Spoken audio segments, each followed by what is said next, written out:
चलिए दोस्तों, आज हम मासा के सवाल देख लेते हैं। इस टाइप के प्रश्न आ जाए तो उसका मासा हम कैसे निकालते हैं, बिल्कुल सरल और आसान भाषा में।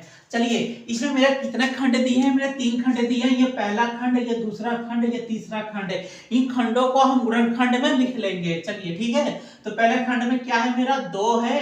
2 गुणे 3 की पावर 2 बोले तो 3 गुणा का हम 3 लिख लेंगे। इसके बाद 5 की पावर 2 है, तो यानी 5 गुणा का हम 5 है लिख लेंगे। इसी तरह ये भी कर लेंगे। यहाँ मेरा 5 है तो 5 लिखना है, 3 है 3 लिखना है।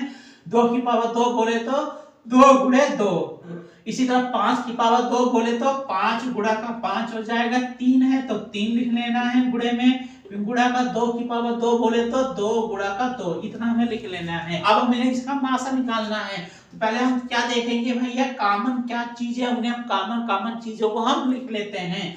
चलिए, यहाँ पर मेरा ये 2 वाला यहाँ कॉमन है, यहाँ मेरा 2 वाला कॉमन है, यहाँ मेरा 2, यानी 2 हमने लिख लिए जो मेरे तीनों खंडों में मिल रहा है। इसी तरह हम 3 है तो हम 3, एक 3 यहाँ पर भी है, एक 3 यहाँ है और एक 3 यहाँ है। हम 3 लिख लिया हमने। इसके बाद एक 3 और बचा। ये 3 देख रहे हैं, यहाँ 3 है लेकिन इसमें 3 मेरा नहीं है, ऑलरेडी हमने ले चुके हैं, तो हमें कुछ नहीं करना। इसके बाद मेरा क्या बचा? 5 है। तो यहाँ पर मेरा 5 है, यहाँ मेरा 5 है और यहाँ पर भी मेरा 5 है। 5 लिख लिया।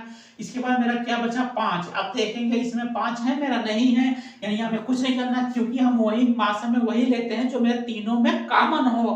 तीनों में मेरा जो जो कॉमन था मैंने लिख लिया, बाकी मेरा कुछ नहीं है तो हम कुछ भी नहीं लिखेंगे। ठीक है, तो हमें क्या करना है, इनका गुणा कर लेना है। 2 3 6, 6 पंजे 30 है, यानी इसका मासा कितना आ जाएगा? 30। ऑप्शन मेरा सी सही हो जाएगा।